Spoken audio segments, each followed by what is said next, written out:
நற்செய்தி வாசகம். மத்தேயு எழுதிய நற்செய்தி 13ஆம் அதிகாரம். ஆண்டவரின் உயிருள்ள வார்த்தைகள் 47-53 முடிய. விண்ணரசு கடலில் வீசப்பட்டு எல்லா வகையான மீன்களையும் வாரிக்கொண்டு வரும் வலைக்கு ஒப்பாகும்.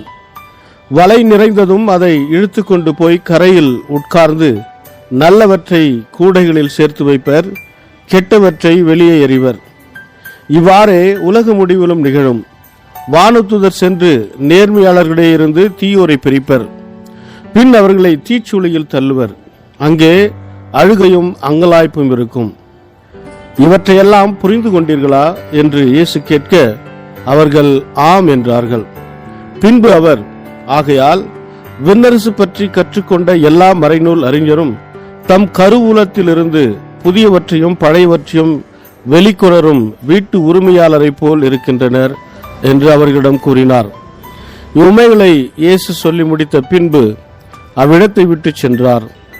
இது வாழ்வு தரும் கிறிஸ்துவின் நற்செய்தி. கிறிஸ்துவே உமக்கு புகழ். ಮತ್ತಾಯ ಅಧ್ಯಾಯ 13 ವಚನ 47-53 ಪರಲೋಕ ರಾಜ್ಯವು ಸರೋವರದೊಳಗೆ ಬೀಸಿದ ಬಲೆಯಂತಿದೆ. ಆ ಬಲೆಗೆ ಅನೇಕ ಜಾತಿಯ ಮೀನುಗಳು ಸಿಕ್ಕಿಕೊಂಡವು. ಆಗ ಆ ಬಲೆಯು ತುಂಬಿ ಹೋಯಿತು. ಬೆಸ್ತರು ಆ ಬಲೆಯನ್ನು ದಡಕ್ಕೆ ಎಳೆದುಕೊಂಡು ಬಂದು ಒಳ್ಳೆಯ ಮೀನುಗಳನ್ನೆಲ್ಲ ಪುಟ್ಟಿಗಳಲ್ಲಿ ತುಂಬಿಕೊಂಡು ಕೆಟ್ಟ ಮೀನುಗಳನ್ನು ಬಿಸಾಡಿದರು. ಈ ಪ್ರಪಂಚದ ಅಂತ್ಯದಲ್ಲಿ ಅದೇ ರೀತಿ ಆಗುವುದು. ದೇವದೂತರು ಬಂದು ಒಳ್ಳೆಯ ಜನರಿಂದ ಕೆಟ್ಟ ಜನರನ್ನು ಬೇರೆ ಮಾಡುವರು. ದೇವದೂತರು ಕೆಟ್ಟ ಜನರನ್ನು ಬೆಂಕಿಯ ಸ್ಥಳದೊಳಗೆ ಎಸೆಯುವರು. ಆ ಸ್ಥಳದಲ್ಲಿ ಜನರು ಗೋಳಾಡುತ್ತಾ ನೋವಿನಿಂದ ತಮ್ಮ ಹಲ್ಲುಗಳನ್ನು ಕಡಿಯುವರು. ಯೇಸು ತನ್ನ ಶಿಷ್ಯರಿಗೆ, ನೀವು ಈ ವಿಷಯಗಳನ್ನೆಲ್ಲ ಅರ್ಥ ಮಾಡಿಕೊಂಡಿರೋ ಎಂದು ಕೇಳಿದನು. ಅದಕ್ಕೆ ಶಿಷ್ಯರು, ನಾವು ಅರ್ಥ ಮಾಡಿಕೊಂಡೆವು ಎಂದು ಉತ್ತರ ಕೊಟ್ಟರು. ಆಗ ಯೇಸು ತನ್ನ ಶಿಷ್ಯರಿಗೆ, ಹೀಗಿರಲಾಗಿ ಪರಲೋಕ ರಾಜ್ಯದ ವಿಷಯವಾಗಿ ಬೋಧಿಸಿದಂತ ಪ್ರತಿಯೊಬ್ಬ ಧರ್ಮೋಪದೇಶಕನು ಒಂದು ಮನೆಯ ಯಜಮಾನಂತಿದ್ದಾನೆ.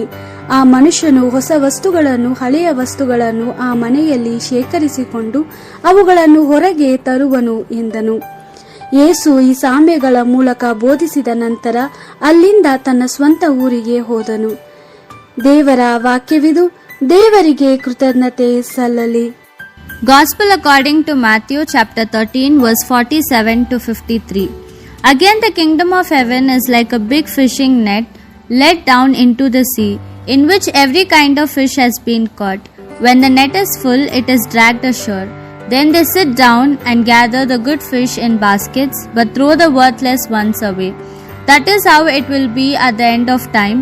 The angels will go out to separate the wicked from the just, and throw them into the blazing furnace, where there will be weeping and gnashing of teeth. Jesus asked, "Have you understood all these things?" Yes, they answered.